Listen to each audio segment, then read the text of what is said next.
कार्य कर रहे हैं, अध्ययन भी कर रहे हैं। साथ ही साथ इस परीक्षा की तैयारी के लिए कई प्रकार के आयोजन भी किए जा रहे हैं। शनिवार को शाम को 8:30 बजे और रविवार को सुबह 9:15 बजे से ऑनलाइन क्लासेस रहती है।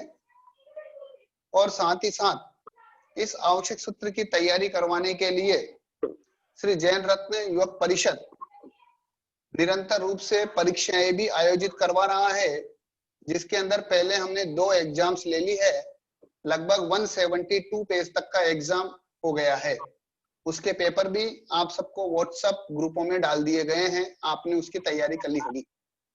नेक्स्ट परीक्षा कल होने वाली थी, लेकिन नमो पुरीसवर गंधत्तीणम की परीक्षा कल होने के कारण से इस आवश्यक सूत्र की तीसरी परीक्षा जो 29 तारीख अर्थात नेक्स्ट संडे को रहेगी। हम सभी पूरी यथावत तैयारी कर लें। यह परीक्षा केवल चेन्नई के में ही होती है। चेन्नई, स्वाध्याय भवन सावकारपेट, अयनावरम एवं चिंतादरीपेट 3 केंद्रों पर ही यह परीक्षा आयोजित होती है, जो आगामी 29 नवंबर को होने वाली है। जैसे ही वो परीक्षा होगी उसके व्हाट्सएप पर पेपर डाल दिया जाएगा। उसके अलावा जलगांव से भी हर गुरुवार को ऑनलाइन परीक्षा होती है, उसके अंदर पीडीएफ भेज दिया जाता है और पीडीएफ के पश्चात में उसको पढ़ करके हर गुरुवार को 3 to 3:45 तक ऑनलाइन एग्जाम होती है। उसके माध्यम से भी आवश्यक सूत्र की तैयारी करवाई जा रही है। इसलिए संघ निरंतर रूप से सक्रिय होकर के हम सबको इस आवश्यक सूत्र का स्वाध्याय करने में सहयोग कर रहा है और हम सब इन सब क्रियाओं के माध्यम से इस आवश्यक सूत्र का स्वाध्याय कर रहे हैं। अब अपने चर्चा आती है कि कल स्वाध्याय भवन में और अयनावरम में जो चेन्नई में रहने वाले हैं, जो सामयिक और प्रतिक्रमण की जो प्रतियोगिता है, जो अपने बच्चों को लेकर के वहां पर आकर के प्रतिक्रमण सुनाने वाले हैं, तो दिन में 1:30 बजे से 4:30 बजे तक वह प्रतियोगिता रहेगी।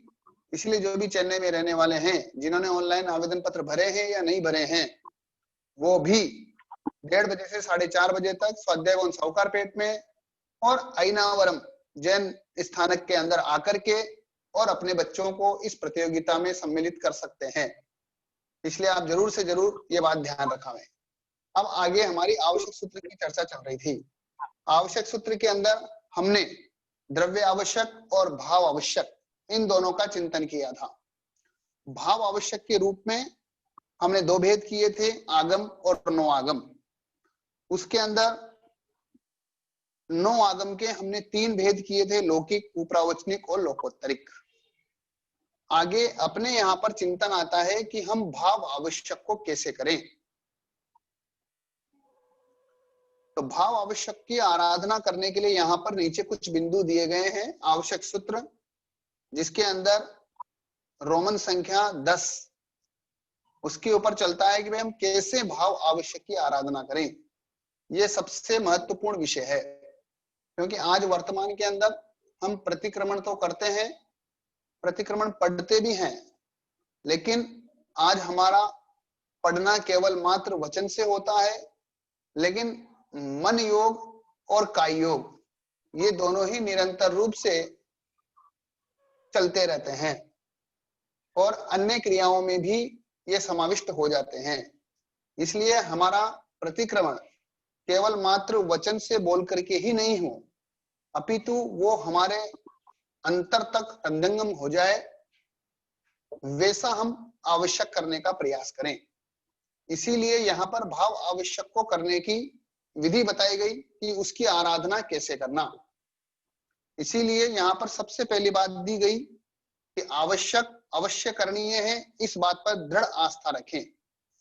क्योंकि कई बार होता है हम प्रतिक्रमण का समय होता है, उस समय पर और कई दूसरी आराधना में भी अपना समय निकालने वाले बनते हैं, लेकिन भगवान ने जहां पहले और अंतिम तीर्थंकर के समय उभय काल प्रतिक्रमण की चर्चा आती है, वहीं बीच के 22 तीर्थंकरों के लिए जिस समय दोष लगता था उसी समय प्रतिक्रमण कर लिया जाता था।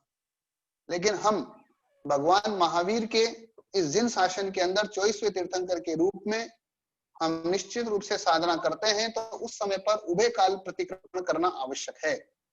इसीलिए हम निश्चित रूप से इस बात पर विश्वास रखें, दृढ़ आस्था रखें कि जो प्रतिक्रमण का समय है हम उस समय पर प्रतिक्रमण ही करें, कोई अन्य और धार्मिक क्रियाएं आदि ना करें, क्योंकि अन्य समय पर हम और भी क्रियाएं कर सकते हैं, लेकिन भगवान ने केवल मात्र ये 2 समय जो अस्वाध्याय काल बताया उसके अंदर हम अपने पापों की, अपने दोषों की आलोचना करने वाले बन सकते हैं।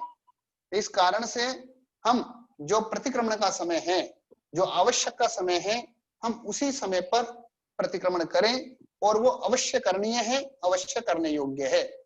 इस बात पर निरंतर रूप से हम आस्था रखें। क्यों? क्योंकि तीर्थंकर नाम गोत्र कर्म उपार्जन के 20 कारणों में एक कारण उभय काल प्रतिक्रमण करने को भी बताया गया, जो हमारे लिए देखा जाए तो सबसे सहज तरीका है, क्योंकि हमें समय मिलता है पर्याप्त। इसलिए हम चाहें तो प्रतिक्रमण दोनों समय कर सकते हैं।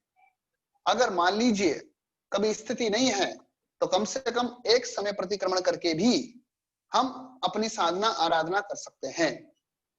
लेकिन यहाँ पर केवल मात्र इतना सा चिंतन है कि हम जब भी प्रतिक्रमण करें पूरे भाव के साथ करें, क्योंकि तीर्थंकर गोत्र के उपार्जन में जो 20 कारण बताए उनमें एक प्रतिक्रमण को भी बताया। तो प्रतिक्रमण करते हुए अगर भावों में उत्कृष्ट रसायन आ जाए तो यह जीव तीर्थंकर नाम कर्म का बंध भी कर सकता है। ज्ञाता धर्म कथा सूत्र में शीघ्र मोक्ष जानने के 23 बोलों में भी एक उभय काल प्रतिक्रमण को बताया, अर्थात इसके माध्यम से भी हम शीघ्र मोक्ष को प्राप्त कर सकते हैं। इससे स्पष्ट है कि तीर्थंकर केवली व सामान्य केवली दोनों ही अवस्थाओं को प्राप्त करने में आवश्यक महत्वपूर्ण उपाय है, अर्थात प्रतिक्रमण एक सहज तरीका है जिससे हम धर्म की साधना और आराधना में निरंतर रूप से आगे बढ़ सकते हैं। इसीलिए भगवान ने साधु साध्वियों के लिए भी दोनों समय आवश्यक करना अनिवार्य बताया। श्रावक श्राविका वर्ग भी उभय काल या अपनी सुविधा अनुसार आवश्यक आराधना में तत्पर रहते हैं। हालांकि श्रावक और श्राविका के लिए भी दोनों समय उभय काल प्रतिक्रमण की चर्चा आती है, लेकिन अगर मान लीजिए उभय काल की स्थिति नहीं रहती है तो कम से कम जितना हो सकता है हम उतना आवश्यक करने का प्रयास जरूर से जरूर करें। इसके लिए हम अपने जीवन में जरूर समय निकालें। वर्तमान में आवश्यक की आराधना एक परंपरा निभाना जैसा कार्य हो गया है। आज मुख्य विषय यही बात है, क्योंकि हम बोलते कुछ हैं, करते कुछ हैं और हमारा मन कहीं दूसरी जगह पर ही रहता है। इसीलिए यहाँ पर कहा जा रहा है कि वर्तमान में आवश्यक की आराधना केवल एक परंपरा जैसा निभाना कार्य हो रहा है। आवश्यक के प्रति अहोभाव, श्रद्धा भाव की कमी के कारण यह आराधना जीवन में आनंददायक नहीं हो पाती। कई बार शरीर में भी कई प्रकार की तकलीफ रहती है। भगवान ने उभय काल प्रतिक्रमण करने के माध्यम से हमको यह भी बताया कि अगर हम उभय काल प्रतिक्रमण करते हैं तो निरंतर रूप से अगर हम साधना आराधना करेंगे तो हमें शरीर का जो शरीर है उस शरीर की भी पूरी कसरत हो जाती है, क्योंकि नियमित रूप से वंदना करना, उठना, बैठना आदि कई प्रकार की शारीरिक क्रियाएं प्रतिक्रमण के माध्यम से ऐसी होती है कि जिसके माध्यम से हम अपने शरीर को भी स्वस्थ रख सकते हैं और शरीर के साथ साथ हम अपनी आत्मा को भी स्वस्थ रखने वाले बन सकते हैं। रोमन संख्या पेज नंबर 10। इसके बाद आता है कि विनोद सर एक मिनट पेज नंबर बता दीजिए। सब पेज नंबर वही पेज नंबर रोमन संख्या 10 ओके 10 जो फर्स्ट में ही विनोद है। सर की वॉइस एकदम क्लियरली आ रही है सर। अपने नेटवर्क चेक कर लें। बाकी विनोद सर की वॉइस एकदम क्लियर है, प्लीज अपने नेटवर्क चेक कर लें। क्योंकि मैसेज मिला इस कारण से मैंने थोड़ा नजदीक किया है। ठीक है, तो अपनी बात चल रही है उभय काल की, तो इसीलिए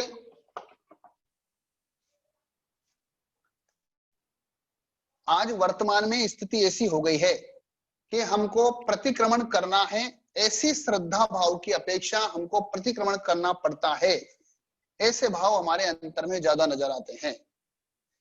क्योंकि कई बार स्थिति ऐसी होती है,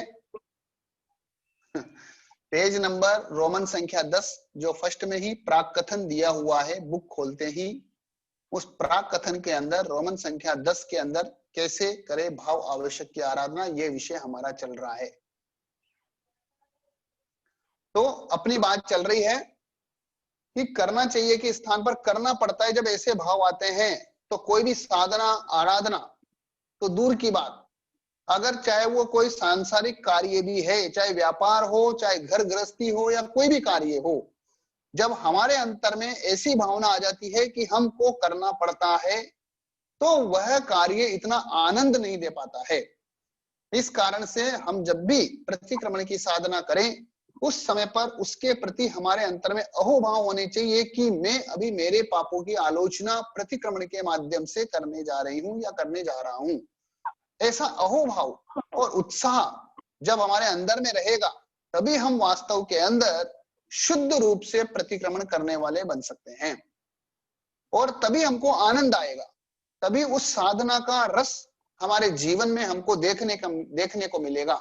और जब ऐसे उत्साह और आनंद के साथ जब हम प्रतिक्रमण करेंगे, तो वास्तव के अंदर हमारे जीवन में भी आमूलचूल परिवर्तन होगा। अर्थात हम निश्चित रूप से जब पापों को परिमार्जित करते चले जाएंगे, तो निश्चित रूप से समझ लीजिए कि हमारे साधकपन की गहराई निरंतर रूप से बढ़ती चली जाएगी, और धीरे धीरे हमें साधना में भी आनंद आने लगेगा। इसीलिए जब अंतर से जुड़ाव होगा तो ही रस उत्पन्न होता है। इसीलिए जब तक अंतर से जुड़ाव नहीं हो पाता है, तब तक उसमें हमको रस नहीं आता, जिससे इस समय में दूसरा कोई आराधना का उपकरण उपस्थित होने पर हम प्रतिक्रमण को टाल देते हैं। मान लीजिए उस समय पर कोई भी ऐसी क्रिया आ गई, चाहे वो भले ही धार्मिक ही हो, लेकिन अगर प्रतिक्रमण के समय पर करना है तो हम पहले उसको महत्व दे देते हैं और प्रतिक्रमण को टाल देते हैं। इसीलिए महत्वपूर्ण यह है कि जो प्रतिक्रमण का समय है, हमें उस समय पर वही कार्य करना चाहिए, अन्य कोई दूसरी क्रियाएं नहीं करना चाहिए। इसीलिए हम प्रतिक्रमण के समय केवल मात्र प्रतिक्रमण को ही महत्व दें। अगर हम वास्तव में कोई दूसरी क्रिया करते हैं इसको छोड़ करके, इसका मतलब है कि हमको प्रतिक्रमण के प्रति श्रद्धा भाव नहीं है। ये निश्चित रूप से हमारे अंतर में प्रतिक्रमण के प्रति कमी को दर्शाता है। इसलिए आवश्यक के ताल में हम आवश्यक की ही आराधना करें, अन्य कोई दूसरी नहीं। ऐसी हमारे अंदर में दृढ़ आस्था होनी चाहिए। ये हो गया हमारा पहला पॉइंट। चाहे कैसी भी स्थिति हो, अन्य कोई दूसरी धार्मिक क्रिया भी आ जाए तो भी हमको प्रतिक्रमण को ही महत्व देना चाहिए। दूसरा आता है हमारे पाठों के शुद्ध उच्चारण पर ध्यान दें। आज कमी यह देखी जाती है, राजस्थान में तो फिर भी हिंदी का प्रचलन होने के कारण से वहां पर प्रतिक्रमण में के पाठों में शुद्धता रहती है, लेकिन अन्य जगहों पर या अन्य राज्यों में जहां पर हिंदी इतनी चलती नहीं है, हिंदी बराबर जानते नहीं हैं, तो जिसके कारण से हमारे पाठों में कई प्रकार की अशुद्धता रह जाती है। और जब पाठों में अशुद्धता रहती है तो पाठ को सुनने वाला और सुनाने वाला दोनों को ही आनंद की उत्पत्ति नहीं होती है। इसीलिए हम व्यवहार में भी देखें, अचानक टीवी चलते चलते आवाज बंद हो जाती है, आवाज सही नहीं आती है, तो हमको उस सीरियल में आनंद नहीं आता। या अन्य और कोई भी चर्चा ले लो, जहां पर भी हमको रस आ रहा है, अगर वहां पर अचानक से कोई चीज हमको समझ में नहीं आती है, आवाज बराबर नहीं आती है, या सुनाने वाले की आवाज सही नहीं होती है, तो वहां पर भी हम बेचैन हो जाते हैं, वहां हमको आनंद नहीं आता। इसीलिए हम अपने ऊपर इसको प्रैक्टिकल करके देखें कि हम हमारे एक एक शब्द को पूर्ण शुद्धता के साथ याद करने वाले बने, पूर्ण शुद्धता से पढ़ें। इसलिए शास्त्र के पाठों को कैसे उच्चारण करना चाहिए, किन किन बातों का ध्यान रखना चाहिए, ये आध्यात्मिक शिक्षण बोर्ड की परीक्षाओं के माध्यम से भी हमको सीखने को मिलता है। जहां परीक्षाओं के अंदर कोर्स में उच्चारण शुद्धि के नियम दिए हुए हैं कि हमको कौन से शब्द किस प्रकार से उच्चारण करने चाहिए, तो हम उन परीक्षाओं को देकर के भी उच्चारण शुद्धि के नियमों को पढ़ करके और हमारे पाठों का जो शुद्ध उच्चारण है, अशुद्ध उच्चारण है, हम उसको शुद्ध करने वाले बन सकते हैं। इसलिए चाहे मात्रा हो, अनुस्वार हो, अक्षर हो, पद आदि कम अधिक हो जाता है तो इसमें हमारे ज्ञान का अतिचार लगता है। क्योंकि जब हम आगमे तिव्य का पाठ पढ़ते हैं उसके अंदर 14 प्रकार के अतिचार बताए गए, इसलिए ज्ञान के 14 अतिचार है। तो उन अतिचारों से हम अपने आप को बचाने वाले बने तो वो तब ही हो सकता है जब हम पाठों का शुद्ध उच्चारण करने वाले बनेंगे। आगमे तिव्य के पाठ में निरंतर रूप से इन अतिचारों की चर्चा हुई है। इसीलिए हम जब भी पाठों को पढ़ें तो पूर्ण शुद्धता के साथ पढ़ें। एक सबसे बड़ी बात, अपने यहाँ पर प्ररूपणा मिथ्यात्व की बात कही जाती है। अगर हमने पाठों को अशुद्ध पढ़ा हुआ है, अगर हमने पाठों को अशुद्ध सीख रखा है, तो जब जब भी अगर हमारे पास में कोई प्रतिक्रमण सीखेगा या हम उसको प्रतिक्रमण सिखाएंगे तो जैसा पाठ हमने पढ़ा हुआ है, जैसा हमने सीखा हुआ है, वैसा का वैसा ही हम सामने वाले को सिखाएंगे। और हम एक को सिखाएंगे फिर वो एक दूसरे दो को सिखाएगा।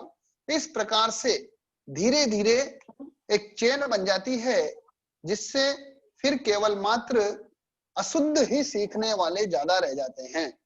इसलिए हम अपने पर से ही प्रयास करें कि मेरा प्रतिक्रमण बिल्कुल शुद्ध होना चाहिए, उसमें किसी भी प्रकार की कोई गलती नहीं रहनी चाहिए जो उच्चारण संबंधित हो। तो जिससे अगर हमारा शुद्ध होगा, हम किसी को सिखाएंगे तो हम वो भी आगे सबको शुद्ध सिखाने वाला बनेगा। इसलिए हम इस बात पर भी पूर्ण रूप से अर्थात गहराई से विचार करें, चिंतन करें। साथ ही साथ एक सबसे बड़ी बात आती है कि व्यक्ति सबसे पहले शब्दों से ही जुड़ता है। हमारे भाव क्या है, हमारे अंतर में क्या रहा हुआ है, तो वो व्यक्ति हमसे नहीं जुड़ता, हमारे भावों से नहीं जुड़ता। क्योंकि कोई भी व्यक्ति जब प्रतिक्रमण करने आ रहा है और वो प्रतिक्रमण सुनता है तो वह केवल मात्र अपने शब्दों को सुनकर के अपने भावों को विशुद्ध करने का प्रयास करता है। इसीलिए जब हमारे शब्द शुद्ध होंगे तो वह उन शब्दों को सुनकर के भाव विशुद्धि तक पहुंचने वाला बन सकता है। इसीलिए शब्द के साथ भावों की भी उतनी ही महत्ता है। अगर शब्द शुद्ध नहीं होंगे तो भावों में भी शुद्धता नहीं आ सकती। इसीलिए हम पाठ को भी शुद्ध करें और हमारे भावों की विशुद्धि को भी बढ़ाएं। जब भी सामायिक प्रतिक्रमण आदि के पाठ सीखें तब किसी व्याकरण के ज्ञान प्राप्त किए व्यक्ति के पास ही सीखें। एक बार अगर गलत उच्चारण जम जाता है तो उसे सुधारना बहुत कठिन होता है, बहुत मुश्किल होता है। इसीलिए हमने जो भी याद किया है तो हम अगर याद नहीं किया है तो शुद्ध से शुद्ध सीखने का प्रयास करें, और अगर कहीं पर अशुद्धि है तो हम उसको वापस शुद्ध करने का प्रयास करें। पहले हो सके तो हम उच्चारण शुद्धि के नियमों को सीखें। एक एक मात्रा है, अनुस्वार है, पद है, उनका उच्चारण बार बार करके देखना चाहिए। जल्दी या अधिक याद करने की अपेक्षा में हम शुद्ध याद करने का लक्ष्य नहीं रख पाते हैं। हम जल्दी भी याद करें, अधिक भी याद करें, लेकिन शुद्ध याद करें। जल्दी याद करना अधिक याद करना यह इंपॉर्टेंस नहीं है, इंपॉर्टेंस है कि मैं कैसा याद कर रहा हूं, कितना शुद्ध याद कर रहा हूं, यह इंपॉर्टेंस है। तभी हम भावों से भी जुड़ सकते हैं। मात्रा संबंधी चाहे नियम हो, छोटी मात्रा है तो उसके उच्चारण पर जोर नहीं होता, बड़ी मात्रा है तो उसके उच्चारण पर जोर दिया जाता है। चाहे अनुस्वार संबंधी नियम है, चाहे संयुक्त अक्षर संबंधी नियम है, 3 प्रकार के नियमों को हम निश्चित रूप से देखने और जानने का प्रयास करें। तो जहां जहां पर भी बड़ी मात्रा है तो हम जोर देकर बोलें, छोटी मात्रा है तो उस पर हम इतना जोर नहीं देवें। ऐसे ही अनुस्वार संबंधी है, कहां पर हमको उस अनुस्वार का म उच्चारण करना है, कहां पर न उच्चारण करना है, तो ये हम अगर उस व्याकरण को सीख लेंगे तो हम निश्चित रूप से उन पाठों को शुद्धता से याद कर सकते हैं। इसी प्रकार अन्य और भी कई प्रकार के व्याकरण संबंधी नियम होते हैं, उन्हें ध्यान में रख करके हमको उच्चारण और लेखन की शुद्धता को निश्चित रूप से बढ़ाना है। इसलिए हम निरंतर रूप से पाठों के शुद्ध उच्चारण पर ध्यान देवें। हम किसी को भी सिखावें तो शुद्धता के साथ ही सिखाने का प्रयास करें। इसके बाद तीसरा आता है, प्रत्येक पाठों के शब्दार्थ पर ध्यान दें। यह भी बहुत इंपॉर्टेंट है। क्यों? क्योंकि शब्द के साथ अगर अर्थ याद किया जाता है तो वह जल्दी याद होता है और लंबे समय तक हमारे अंतर में वो बात बैठ जाती है। क्योंकि शब्दों को पढ़ना और शब्दों के साथ उसके अर्थ को पढ़ना, जब अर्थ ध्यान आ जाता है तो फिर हमारी समस्त समस्याओं का समाधान हो जाता है। इसीलिए प्रत्येक शब्द के अर्थ पर भी हम चिंतन करने वाले बने। एक एक शब्द के अर्थ को हम पढ़ें, सीखें, याद करें।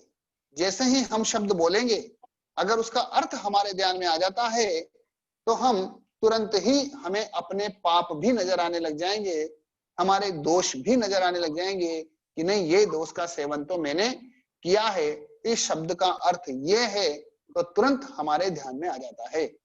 इसीलिए दोनों ही स्थिति, चाहे व्यवहारात्मक पक्ष हो चाहे आध्यात्मिक पक्ष हो, दोनों ही पक्षों में कहा जाता है अर्थ बिना सब व्यर्थ है। अगर व्यवहार में, संसार के पक्ष में अगर अर्थ अर्थात धन नहीं है तो भी जीवन के मायने नहीं होते हैं। और उसी प्रकार अगर अध्यात्म जीवन में शब्दों के अर्थ को अगर ध्यान में नहीं लिया जाता है तो इसलिए हम अध्यात्म की साधना से भी दूर रह जाते हैं, उस साधना की गहराई में हम नहीं पहुंच पाते। इसलिए हमें अर्थ का विशेष रूप से चिंतन करना चाहिए, उनके शब्दों के अर्थों को जानना चाहिए। इसलिए शुद्ध उच्चारण के साथ साथ प्रत्येक पाठ के शब्दों के अर्थ पर ध्यान देना चाहिए। परम पूज्य आचार्य भगवंत हीराचंद जी महाराज साहब की नेसराय में, उनके सानिध्य में जब भी बैठने का या दर्शन वंदन का अवसर प्राप्त होता है, उस समय पर कई युवा और कई दर्शनार्थी बंधुगण जब भगवंत की के सानिध्य में पधारते हैं, बैठते हैं और आचार्य भगवंत उनको प्रेरणा करते हैं कि सामायिक याद करो, प्रतिक्रमण याद करो, लेकिन सामायिक और प्रतिक्रमण को याद करो तो पूरे अर्थ के साथ याद करो। आचार्य भगवंत की निरंतर रूप से यही प्रेरणा हमको देखने में और सुनने में मिलती है कि वह शब्दों के अर्थ पर बहुत ध्यान देते हैं कि शब्द के साथ साथ हम अर्थ को भी जानने वाले बने। तो इसीलिए हम शब्द के साथ साथ अर्थ पर जरूर ध्यान देवें, वो लंबे समय तक टिकता है और साथ ही साथ हमको उस पाठ के, उस शब्द के पूरे मायने समझ में आते हैं। अगर हम कहें बिना अर्थ के मूल पाठों का उच्चारण अपूर्ण ही माना जाता है, क्योंकि अपने यहाँ पर उदाहरण आता है कि स्थूलीभद्र को 10 पूर्वों का ज्ञान था, हालांकि उनको 14 पूर्व का ज्ञान था, लेकिन फिर भी उनको 10 पूर्वी ही माना जाता है, क्योंकि उनके गुरु ने उनको 10 पूर्वों के साथ पूरे शब्द और अर्थों का ज्ञान दिया।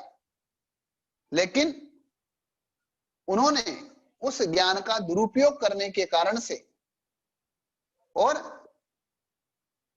फिर आचार्य के पास अनुनय विनय करने के कारण से उन्होंने उनको वो पाठ तो दिए, लेकिन उन पाठों के अर्थ नहीं दिए, अर्थ नहीं समझाए, जिसके कारण से 14 पूर्व का ज्ञान होने के पश्चात भी उनको 10 पूर्वी ही माना जाता है, क्योंकि 4 पूर्वों का अध्ययन उन्होंने किया लेकिन उनके अर्थ को नहीं समझा। इसीलिए हम प्रत्येक पाठ के शब्द के अर्थों को भी जानने का प्रयास करें, तभी वास्तव में उस पाठ को पूर्ण रूप से हम अपने जीवन में हृदयंगम करने वाले बन सकते हैं।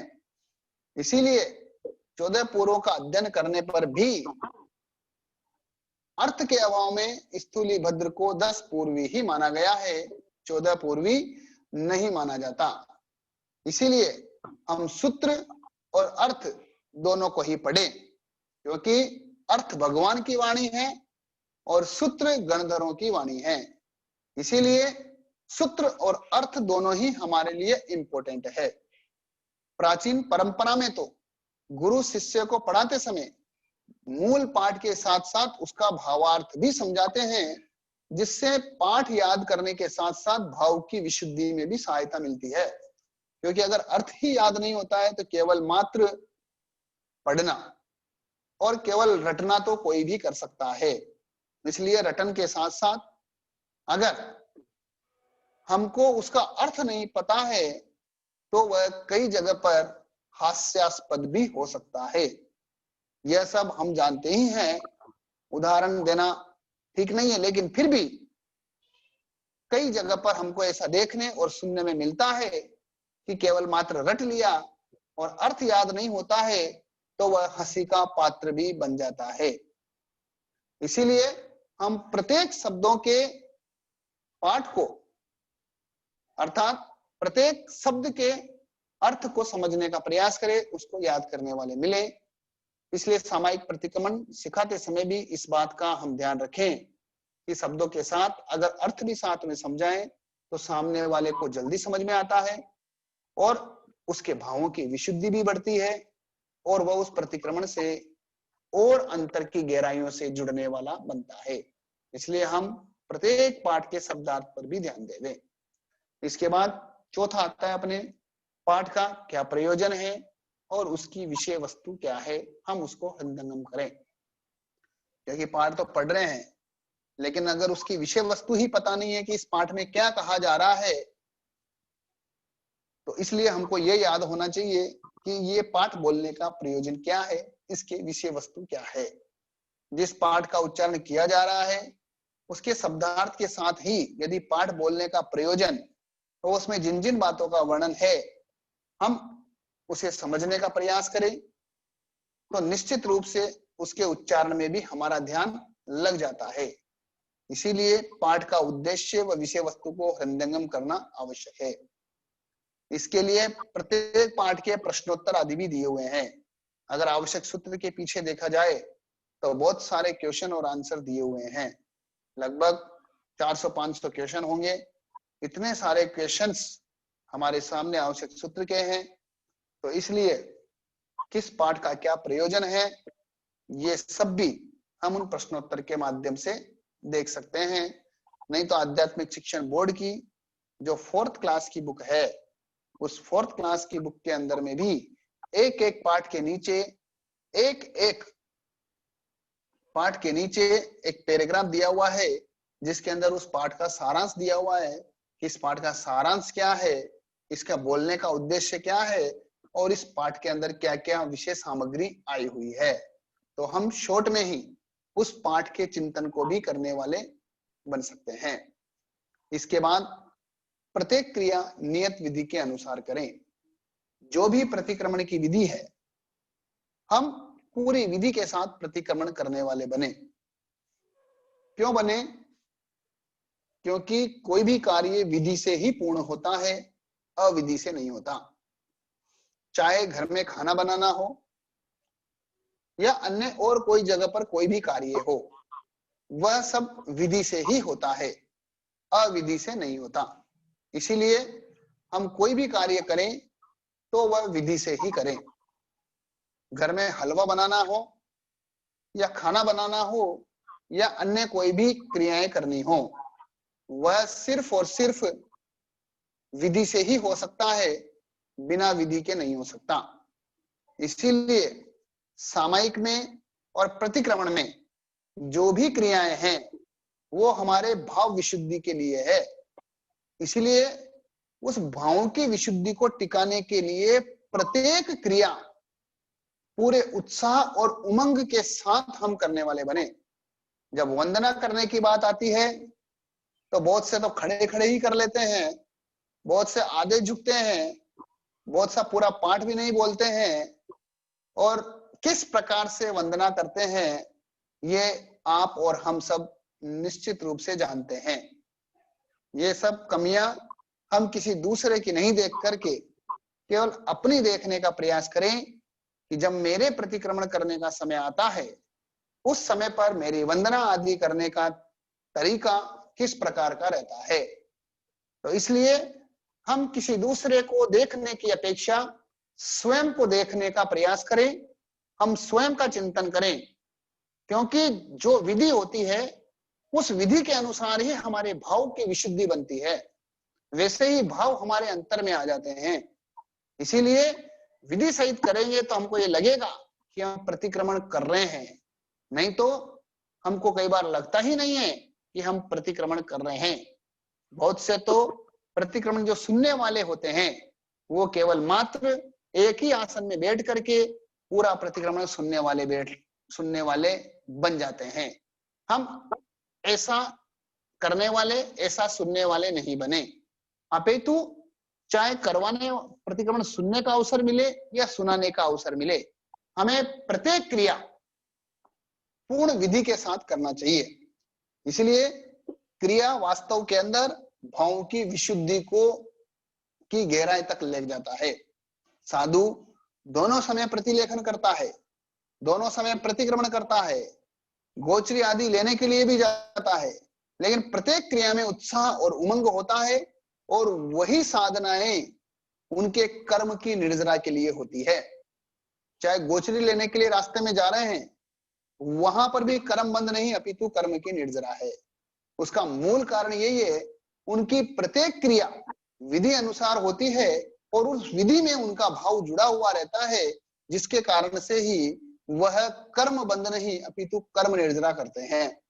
इसीलिए हम भी पूरी विधि के साथ प्रत्येक कार्य को करने वाले बने।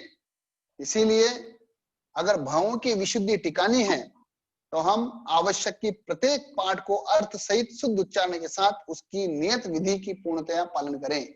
जितनी बार भी तीखुतों के पाठ से वंदना करना है उतने पूरे आवर्तन देने, जितना हमको बैठना है, जितना उठना है, चाहे वो खमा समणों का पाठ हो या चाहे वो 5 पदों की वंदना हो या चाहे वो तीखुतों के पाठ से की जाने वाली वंदनाएं हो। इसीलिए अगर हम निश्चित रूप से अगर ये अध्यात्म के साथ अगर हम इन पाठों का उच्चारण करते जाएंगे तो हमारा अध्यात्म में भी वृद्धि होगी और साथ ही साथ हमारा शारीरिक अर्थात जो शारीरिक लाभ है वो भी हमको निरंतर रूप से मिलता रहेगा। इसलिए प्रतिक्रमण करने से शारीरिक लाभ के साथ, अध्यात्म लाभ के साथ साथ शारीरिक लाभ भी हमको पूरा मिलता है। भगवान द्वारा जो भी उपदेश दिया गया वह विधि विधान शारीरिक, मानसिक, आध्यात्मिक सभी दृष्टियों के अंदर फायदेमंद है। इसलिए उन्हें पूरी श्रद्धा पूर्वक सविधि और विशेष निर्जरा के लिए करना चाहिए, क्योंकि हम कई बार प्रतिक्रमण जल्दबाजी में करते हैं, लेकिन हम ये चिंतन करने वाले बने, हम जो भी साधना करते हैं, चाहे हम सामायिक करते हैं, चाहे हम प्रतिक्रमण करते हैं, चाहे हम संवर करते हैं, दया पोषण, जब हमने उनके लिए समय निकाल ही लिया है, जब हम सामायिक करने बैठ ही गए हैं, जब हम प्रतिक्रमण करने बैठ ही गए हैं, तो मैं जल्दबाजी में करूं तो भी मेरा वो समय निकलेगा। लेकिन जब मैं समय निकालने आया हूं और मेरी आत्मा को ऊंचा उठाने के लिए मैं आया हूं, तो वो समय मैं सिर्फ और सिर्फ अपनी आत्मा के लिए रखूं, बाकी और किसी के लिए नहीं। तो प्रतिक्रमण करने में जल्दबाजी करेंगे तो 2-5 मिनट केवल ऊपर नीचे होता है, इससे ज्यादा समय ऊपर नीचे नहीं होता। तो मैं ये चिंतन करके ही बैठूं कि मैं पूर्ण श्रद्धा और पूर्ण अहोभाव और विधि विधान के साथ मैं प्रतिक्रमण करने वाला बनूं, तो निश्चित रूप से हमको उसमें आनंद आएगा, हमारी उमंग और बढ़ेगी और हम उस प्रतिक्रमण को करने में निरंतर रूप से और आगे से आगे वृद्धि करते जाएंगे। आगे कहा, प्रतिक्रमण चालू करने से कुछ समय पूर्व शांत होकर के बैठना। क्यों बैठना? क्योंकि जब हम प्रतिक्रमण करने के 10-15 मिनट पूर्व अगर हम शांत चित्त से बैठेंगे तो दिन भर में जो भी हमने क्रियाएं की है, जो भी पाप कार्य हुए हैं, हमें वो धीरे धीरे स्वतः ही याद आने लग जाएंगे। इसीलिए हम जितने भी पाप करते हैं वो हमें प्रतिक्रमण करते करते याद नहीं आते, लेकिन अगर उसके पहले अगर हम 10-15 मिनट पूरे शांत चित्त से बैठें और सुबह से लेकर के और शाम तक जितने भी जाने में अनजाने में जो भी पाप क्रियाएं हुई है उनके प्रायश्चित हेतु जो हम प्रतिक्रमण कर रहे हैं, तो वह पाप की स्मृति हमारे को उभरनी चाहिए, हमारे स्मृति पटल पर आनी चाहिए कि भाई मैंने ये पाप किए हैं। तो अगर हम 10-15 मिनट पूर्व अगर ऐसे बैठेंगे और दैनिक क्रियाओं का निरीक्षण करेंगे तो निश्चित रूप से वो पाप हमारी स्मृति पटल पर आएंगे और जिन जिन के साथ जहां जहां मनमुटाव हुआ है, जहां मैंने किसी को ठगा है, जहां मैंने कशाई की है, तो ऐसे अगर कई मेरे प्रसंग उपस्थित हुए हैं तो निश्चित रूप से हमारा मन उस गलती को स्वीकार करने में सक्षम बनेगा। अगर एक बार हमारे अंतर में गलती को अगर स्वीकार करने का भाव आ गया, पाप को स्वीकार करने का भाव आ गया, तो निश्चित रूप से हम उसका प्रायश्चित करने वाले बन सकते हैं। नहीं तो आज परिस्थिति ऐसी है कि हम पाप को पाप स्वीकार ही नहीं करते हैं, हमारी गलती को हम स्वीकार ही नहीं करते हैं। इसलिए गलती को गलती मान करके स्वीकार करना भी वास्तव के अंदर एक प्रकार का प्रतिक्रमण है। तो इसलिए हम निश्चित रूप से अपनी गलती को मन से स्वीकार करने वाले बनेंगे तो निश्चित रूप से इन पाठों के माध्यम से हमारी विशुद्धि हो जाएगी। इसके बाद आता है प्रतिक्रमण करने के पहले, करते समय और करने के बाद भी अहोभाव रखें।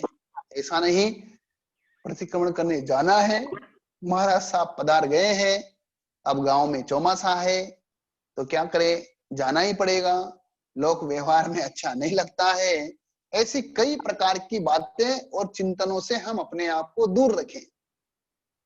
हम ये चिंतन करें, हमें सुअवसर प्राप्त हुआ है, आज मेरे पुण्य का उपार्जन हुआ है और मेरे पुण्य का उदय हो रहा है कि मुझे आज धर्म क्रियाएं करने का अवसर प्राप्त हो रहा है। कई ऐसे क्षेत्र हैं, कई ऐसे व्यक्ति हैं जिनको दूर दूर तक कहीं पर भी वास्तविक धर्म सुनने को और करने को प्राप्त नहीं होता। मेरी ऐसी पुण्यवाणी का उदय है, मेरे ऐसे प्रबल पुण्य का उदय है कि जिसके कारण से मुझे गुरु भगवंतों का सानिध्य भी मिलता है और साथ ही साथ भगवान के द्वारा बताए हुए जो भी साधना के मार्ग है, जो आयाम है, उनको सीखने का मुझे अवसर प्राप्त होता है और साथ ही साथ मैं उन धर्म क्रियाओं के माध्यम से अपनी आत्मा को और आगे बढ़ाने वाला बनता हूं, अपने कर्मों की निर्जरा करने वाला बनता हूं। ऐसा सोच करके ही हमको निरंतर रूप से साधना और आराधना करनी चाहिए। इसलिए सामायिक प्रतिक्रमण करने के पहले भी हमारे अंतर में उसके प्रति अहोभाव रहने चाहिए, मन में एक प्रसन्नता का अवसर होना चाहिए कि नहीं, आज मुझे प्रतिक्रमण करने का, सामायिक करने का, गुरु भगवंतों का दर्शन वंदन आदि का सु अवसर प्राप्त हुआ है। तो एक विशेष प्रसन्नता का अनुभव करें और पापों की आलोचना करने का सुनहरा अवसर प्राप्त हुआ है। पाप के कार्यों से मुझे समय मिल रहा है, ये 1 घंटा मैं पूर्ण रूप से पाप से मुक्त रहूंगा, ये मेरा सौभाग्य है। मैं पूरी तरह एकाग्रता से विधि सहित इसे पूरा करूंगा। इस संकल्प के साथ हम प्रतिक्रमण शुरू करें और प्रतिक्रमण करते समय प्रत्येक पाठ के अर्थ, प्रयोजन आदि पर ध्यान देते हुए पाठों के शुद्ध उच्चारण पूर्वक प्रतिक्रमण को करें। पूरे उत्साह के साथ करें। पूर्ण होने के बाद अपने आप को हम धन्य माने कि वास्तव में आज यह मेरा समय सार्थक हुआ है, नहीं तो मेरा पूरा समय सिर्फ और सिर्फ पाप कार्यों में ही चला जाता है। इसीलिए प्रतिक्रमण करने के बाद भी हम अपने आप को प्रसन्न रखें और साथ ही साथ ये चिंतन करें, मुझे जब वापस मौका मिलेगा फिर मैं वास्तव में और प्रतिक्रमण करूंगा, ऐसी प्रसन्नता हमारे अंतर में रहनी चाहिए। और साथ ही साथ हम अपने आप को अगर ऐसा रखेंगे तो अपने आप को हल्का महसूस करेंगे कि वास्तव के अंदर मैंने अपने पापों की आलोचना कर ली है, और वास्तव के अंदर हम गुरु भगवंतों को और प्रभु को धन्यवाद ज्ञापित करें कि आज मुझे प्रबल पुण्यवाणी के उदय से ऐसा अवसर प्राप्त हुआ है। आगे आता है, सभी से अंतर से समायाचना करें। यह भी एक विधि है भाव अवश्य करने की। प्रतिक्रमण के बाद 84 लाख जीव योनि से समायाचना की जाती है। हमारी समायाचना बाहर से नहीं होकर के अंतर से होनी चाहिए। हम बाहर में तो समायाचना करते हैं, लेकिन अंतर में कई प्रकार की कषाएं, राग, द्वेष, वासनाएं हमारे अंतर में उत्पन्न होती रहती है। तो हम ऐसी समायाचना करें जिसके अंदर किसी भी प्रकार का राग द्वेष ना हो। जिनके साथ भी हमारा मनमुटाव है, हम उनसे समायाचना करें। केवल एक परंपरा का निर्वहन करने के लिए खमत कामना केवल मात्र कह करके और हम अपने आप को संतुष्ट करने वाले नहीं बने। क्योंकि क्षमापना के लिए उत्तराधीन सूत्र में आया कि समापना से जीव को किस फल की प्राप्ति होती है, तो भगवान कहते हैं कि समापना से जीव के अंदर में प्रहलाद भाव मतलब प्रसन्नता की उत्पत्ति होती है। अर्थात वह जीव पूर्ण प्रसन्नता का अनुभव करता है, जिससे वह सब जीवों के साथ मैत्री भाव होता है। तो उससे भाव विशुद्धि होकर वह जीव निर्भय बन जाता है। इसलिए क्षमा करना व मांगना दोनों ही कार्य हमारे अंतर्मन से होने चाहिए। इसलिए हम निरंतर रूप से अपना चिंतन करने वाले बने, और अगर हम इस पूरी विधि से, इस प्रक्रिया से प्रतिक्रमण की साधना करेंगे तो निश्चित रूप से हम भाव प्रतिक्रमण के लक्ष्य को प्राप्त करने वाले बन सकते हैं। आगे यहाँ पर आवश्यक का क्रम और उसकी विशिष्टता की बात, जैसा हमारे अवसर आएगा वैसा हम वापस करने का लक्ष्य रखेंगे। अगर आज के विषय से संबंधित अगर किसी भी प्रकार की जिज्ञासा हो तो निश्चित रूप से आप इस सेशन के भी थोड़ी देर बाद में आप पूछ सकते हैं। साथ ही साथ मैं वापस एक बार अपनी बात को रिपीट कर रहा हूं, आगामी 24 जनवरी 2021 श्री जैन रत्न आध्यात्मिक शिक्षण बोर्ड के द्वारा आवश्यक सूत्र की परीक्षा का आयोजन किया जा रहा है, और श्री जैन रत्न योग परिषद निरंतर रूप से इन क्लासों के माध्यम से अपना पुरुषार्थ कर रही है।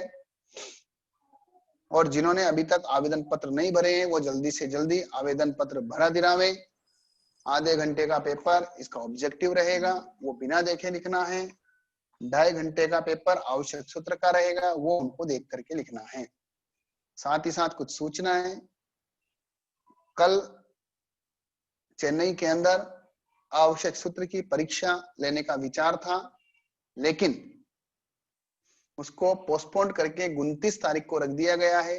तो जो चेन्नई में ऑफलाइन एग्जाम लिखते हैं, चिंतादरीपेट, अयनावरम और सावकारपेट, तो वो कल नहीं होकर के 29 नवंबर को होगी। आप इस बात को जरूर ध्यान में ले लें। साथ ही साथ सामायिक और प्रतिक्रमण याद करने की प्रतियोगिता भी चल रही है। तो चेन्नई स्वाध्याय भवन सावकारपेट में और अयनावरम स्थानक में, जहां पर मां सतिया जी इंदु बालाजी महाराज साहब विराजे हुए हैं, तो वहां पर दोनों जगह पर ही ये प्रतियोगिता है। तो आप अपने बच्चों को वहां पर लेकर के जाएं, चाहे जिन्होंने आवेदन भरे हैं या नहीं भी भरे हैं तो वो भी ले जा सकते हैं। दिन में 1:30 बजे से 4:30 बजे तक का वो समय है। तो आप निश्चित रूप से इस प्रतियोगिता के अंदर में भी अपने बच्चों को जरूर लेकर के जाएं। तीसरी बात, अपने ऑनलाइन क्लासेज चल रही है हर शनिवार को 8:30 बजे रात्रि में, और हर रविवार को सुबह 9:15 बजे। तो कल सुबह 9:15 बजे हमारी क्लास रहेगी, उसमें आगे जो भी विषय रहेगा तो वो आगे का चलता रहेगा। परीक्षाओं के माध्यम से निरंतर रूप से आवश्यक सूत्र की परीक्षाएं भी ली जा रही है, मॉडल पेपर आपको डाल दिए जाते हैं। और जलगांव से भी गुरुवार को हमारे ऑनलाइन एग्जाम होती है, तो आप उसके अंदर भी जरूर भाग लीजिए, आप सबको लिंक मिल ही जाता है। तो इतने सारे आयोजन और प्रयोजन निरंतर रूप से हमारे सामने हैं।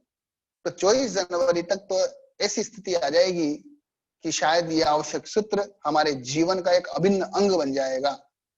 इसलिए हम इसकी पूर्ण रूप से तैयारी करें और साथ ही साथ कोई भी हमारे क्षेत्र से, हमारे आसपास से कोई भी इससे वंचित नहीं रहे। सबको हम इस प्रतिक्रमण की परीक्षा के माध्यम से कम आवश्यक सूत्र का एक स्वाध्याय हो जाएगा। ऐसा विशेष चिंतन रखते हुए, ऐसा विशेष चिंतन करते हुए हम भी कर्म निर्जरा में आगे बढ़े और दूसरे को भी कर्म निर्जरा में हम आगे बढ़ाने का लक्ष्य रखें। इन्हीं संभावनाओं के साथ आज का सेशन को यहीं विराम देते हैं, संभावनाओं के साथ। जय जिनेंद्र। अगर अब आपकी कोई भी जिज्ञासा हो तो आप अपने आपको अनम्यूट करके और अपनी जिज्ञासा पूछ सकते हैं।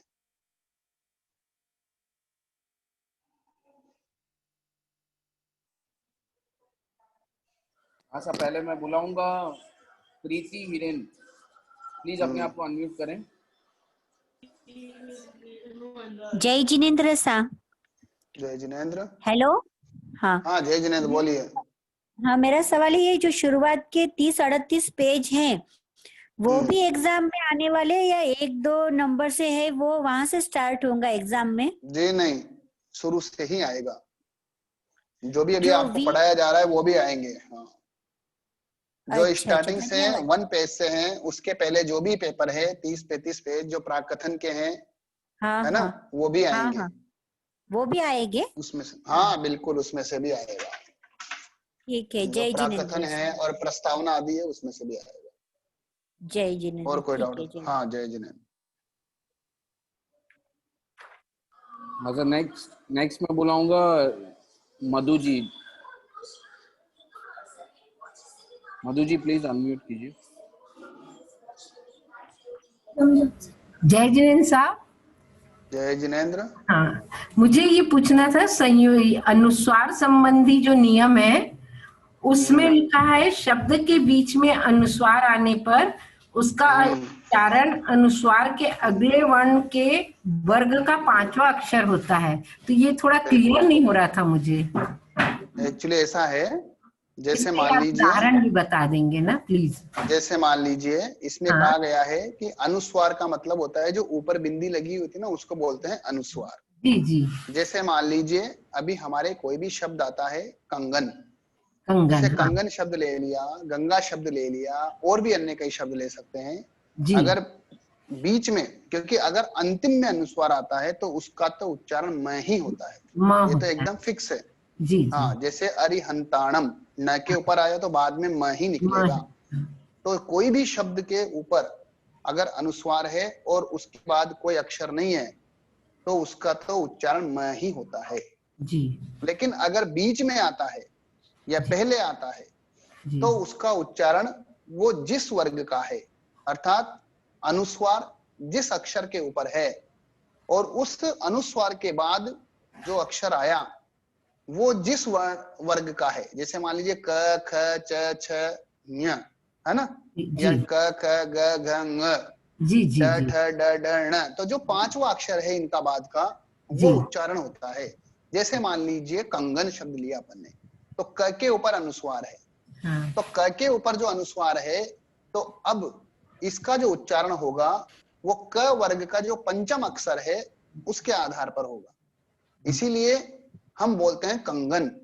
अगर इसमें न लगाएंगे तो कनगन शब्द हो जाएगा। जी जी जी, समझ, है ना। जैसे मान लीजिए हमने बोला परंपरा, तो परंपरा के अंदर र के ऊपर अनुस्वार है ना, तो र के ऊपर अनुस्वार होने के बाद उसके बाद जो अक्षर आया वो है प। परंपरा में प आया ना बाद में, तो अब प वर्ग के अंदर देखना पड़ेगा अपने को, प फ ब भ म, तो इस कारण से हम र के ऊपर जो अनुस्वार है उसका उच्चारण करते हैं म, वहां न नहीं करते अपन। जी जी। वहां पर हम क्या करते हैं, म करते हैं, तो परंपरा। जी तो ऐसे जो भी अनुस्वार आया, जिस अक्षर के ऊपर अनुस्वार है, उसके बाद जो अक्षर आया वो जिस वर्ग का है, उसका पंचम अक्षर हम उस अनुस्वार का को बोलते हैं, उसका उच्चारण अनुस्वार रूप में करते हैं। धन्यवाद साहब, बहुत अच्छे से समझ गया। और ठीक है ना सर? जी, और इसमें भद्रबाहु द्वितीय दिया हुआ है इस पुस्तक में, तो क्योंकि द्वितीय, भद्रबाहु दो हुए। अच्छा 2 हुए हैं, अच्छा ये नहीं मालूम हाँ, था। भद्रबाहु दो हुए। जी हाँ, भद्रबाहु दो हुए, है जी ना, इस जी कारण जी। से। और इसमें कहीं पर तो कुछ ऐसा लग रहा है मुझे मिस्टेक आया है, जैसे पेज नंबर 89 में आया था, प्रकार की जगह प्रहर की जगह प्रकार लिखा हुआ है उसमें। नंबर, प्रत्याख्यान पेज नंबर 89। अच्छा, पेज नंबर 89 में क्या लिखा हुआ है? 1 मिनट। जी जी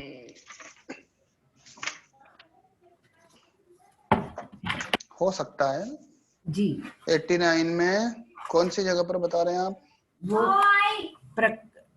एक मिनट में भी कौन सी लाइन में है? मैं लिख कर अच्छा, ये 2 प्रकार तक, वो 2 प्रकार तक चारों प्रकार के आहार, है ना, ऐसे कुछ हाँ लिखा है। हाँ 2 प्रहर तक, यहाँ प्रहर हाँ, आना चाहिए बराबर। प्रहर है ना? हाँ ठीक है। हाँ, जी तो वो तो प्रिंटिंग मिस्टेक है, हाँ 2 हाँ प्रहर नहीं, तक आ जाएगा। हाँ 2 प्रहर तक होगा ना। करेक्ट, क्योंकि 2 पोरसी का पचकान है ना, इसलिए हाँ 2 हाँ प्रहर जी आ हाँ जाएगा। हाँ। और ठीक है, 80 वो में तो। भी नीचे की तरफ आपकी मैं निंदा करता हूँ, इसकी जगह आपकी मेरे समझ में शायद गलत है ये शब्द, आपकी शब्द 80 पेज नंबर 80 शायद मेरे मैं अपराध की निंदा करता हूँ, पेज नंबर 80 में निंदा करता हूँ।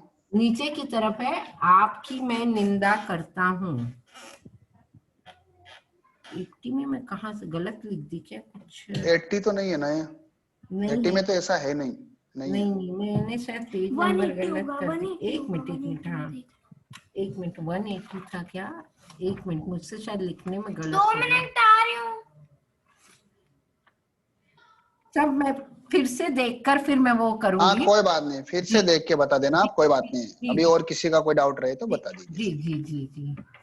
और हाँ। ये है सचित्र, मैंने उस दिन पूछा था, सचित्र रज से भरे वस्त्र आदि का अविधि से स्पर्श किया, तो इसका क्या मतलब धूल से एकदम भरा हुआ वस्त्र होगा क्या? इसमें सचित रज से भरे वस्त्र आदि का अविधि से स्पर्श किया, तो उसका मिच्छामी दुक्कड़म दिया है। तो ये सचित रज से भरा हुआ वस्त्र किस टाइप का होगा?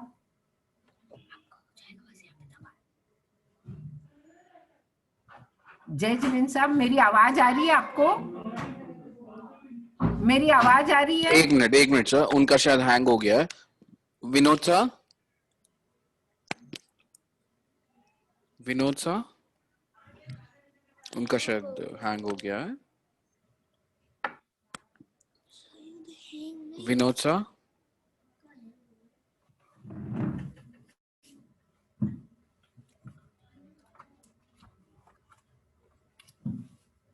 आन्या,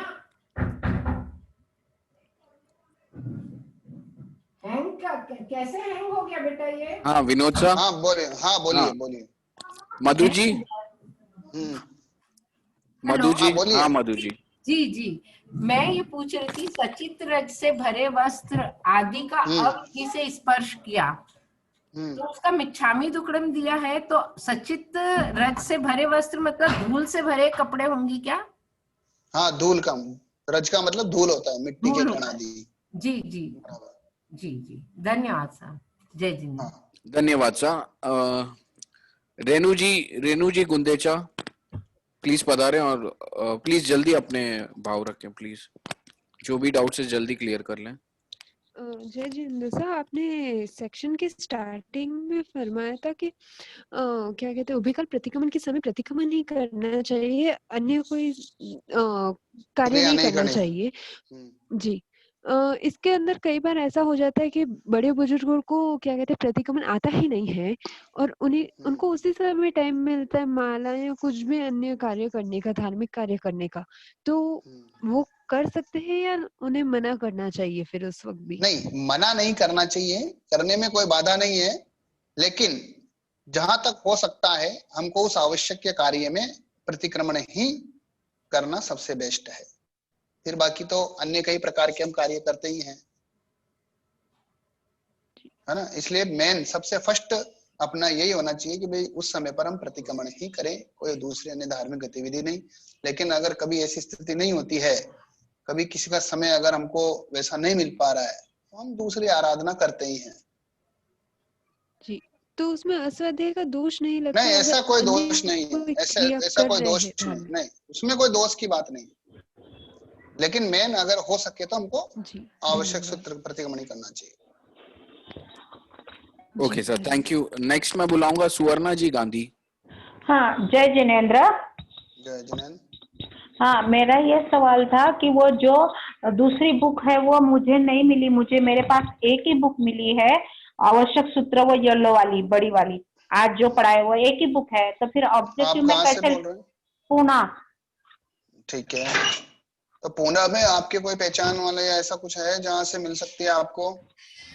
अब कहाँ से, मैं किसको बात करूँ, कैसे मिलेगी ठीक मुझे है, वो बुक? आप एक काम कीजिए, मेरे नंबर पर आप मुझे मैसेज डालना।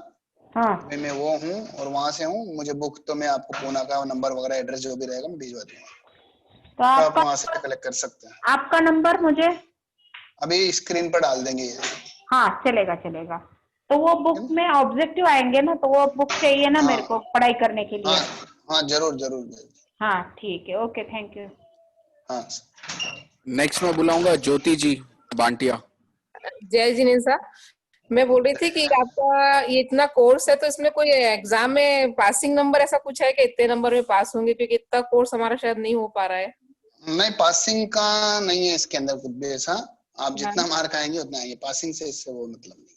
अच्छा, और कितने पेपर अभी तक आप लोग दे चुके हैं, क्योंकि हमको थोड़ा सा सॉल्व करने देखो, के अभी तक हमने लगभग 7-8 पेपर दे दिए, क्योंकि 2 तो ये हो गए और उसके अलावा बहुत सारे मॉडल पेपर और भी डाल दिए। तो हमको थोड़े मिल जाएंगे क्या उसके पेपर्स थोड़े, तो हम थोड़ा हाँ, सा वापस डाल देंगे, कोई बात नहीं, वापस डाल देंगे ना एक बार। डाल दीजिए थोड़ा, क्योंकि कोर्स का पीछे है मैंने वापस आपको ग्रुप में डाल दिए जाएंगे, आप जी जी वो मत करेंगे, जी वापस डाल देंगे आपको। जी जी। जय जिनेन्द्र साहब। हाँ, जय जिनेन्द्र। हाँ सर, नेक्स्ट मैं बुलाऊंगा कोई- मुन्नी जी छाजेड़। प्लीज अपने आप को अनम्यूट कर लीजिए मुन्नी जी।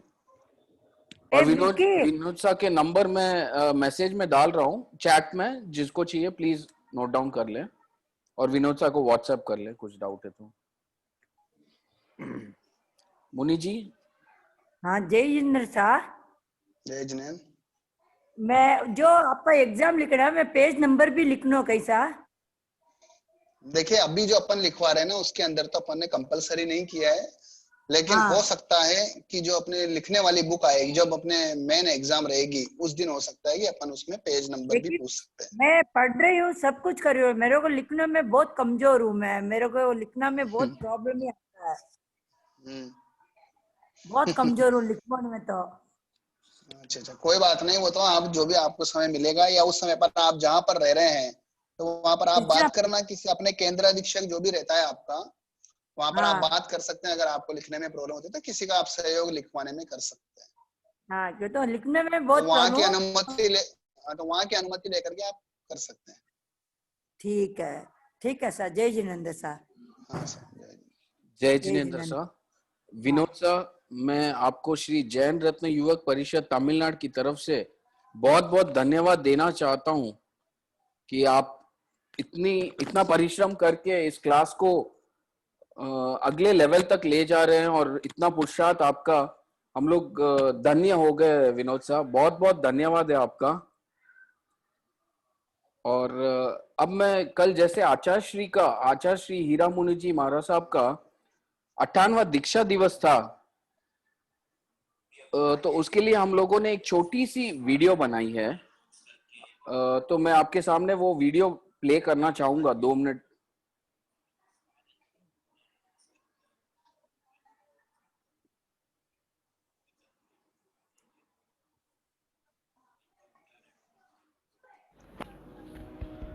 तीर्थंकर आदिनाथ भगवान का जन्म कल्याण दिवस था। आसमान में बादल गरज रहे थे।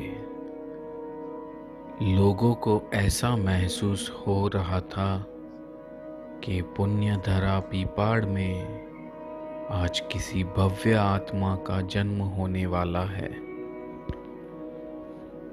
वह शुभ दिन 13 मार्च 1939 था।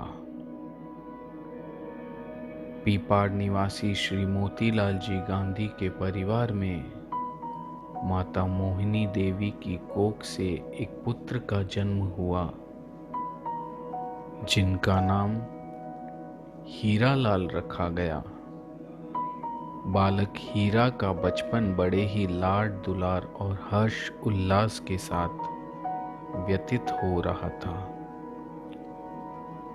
समय अपनी गति से बढ़ता गया। बालक हीरा नित्य प्रतिदिन अपने पिताश्री के साथ संत मुनिराजों एवं महासतिया जी महाराज साहब के दर्शन करने जाते थे। बालक हीरा का बाल्यकाल अपने पिताश्री के साथ कुछ समय नागौर में भी व्यतीत हुआ। विक्रम संवत 2011 में गांधी परिवार नागौर से पुनः पीपाड़ आना पड़ा। बालक हीरा गुरु भगवंतों के सानिध्य में रहकर हिंदी, संस्कृत, प्राकृत भाषा में अपनी साहित्यिक प्रतिभा का परिचय देते हुए आध्यात्मिक ज्ञान के क्षेत्र में कई बोल थोकड़े, आगम की गाथाओं और भजन गीत आदि कंठस्थ कर लिया। गांधी परिवार हर्ष उल्लास के साथ जीवन व्यतीत कर रहे थे। समय की गति कोई पहचान नहीं सकता है। एक दिन समय ने अचानक करवट बदली और गांधी परिवार में एक अनहोनी हुई। युवा हीरा की छोटी बहन का देहावसान हो गया। छोटी बहन के वियोग से युवा हीरा का मन संसार से विमुक्त होने लगा। संसार की कोई भी चीज में हीरा का मन नहीं लग रहा था। युवा हीरा का समय गुरु चरण सानिध्य में उत्तरोत्तर प्रगति होती गई और युवा हीरा को गुरु के पावन सानिध्य में रहकर मन में शांति महसूस होने लगी।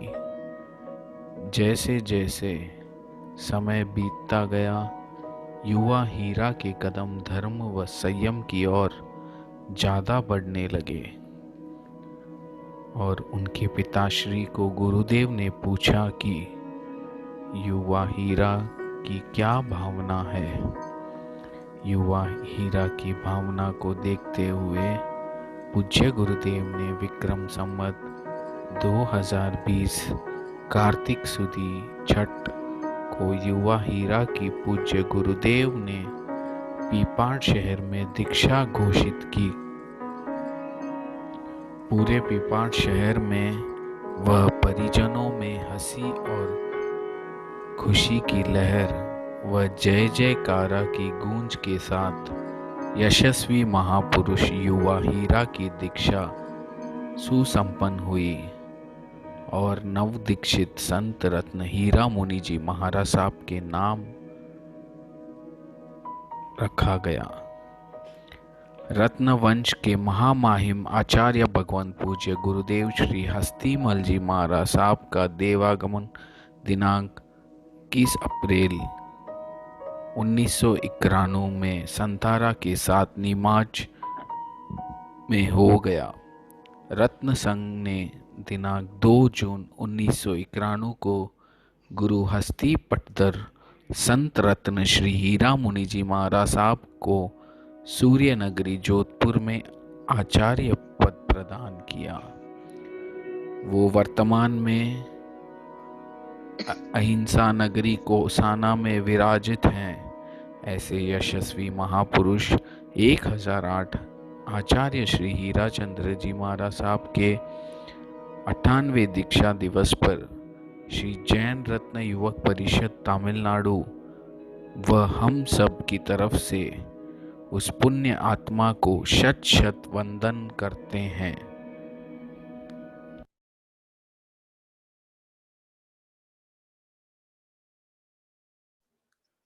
ठीक है सर, इसी के साथ आज का सेशन यहीं समाप्त करते हैं। कल सुबह 9:15 बजे फिर मिलते हैं। जय जिनेंद्र। और YouTube पर भी हमारा चैनल है, उसको भी सब्सक्राइब कर दीजिए। जय जिनेंद्र सर, ये वीडियो YouTube में डाल दी जाएगी, उसका लिंक आपको भेज दिया जाएगा। थैंक यू सो मच, धन्यवाद सर।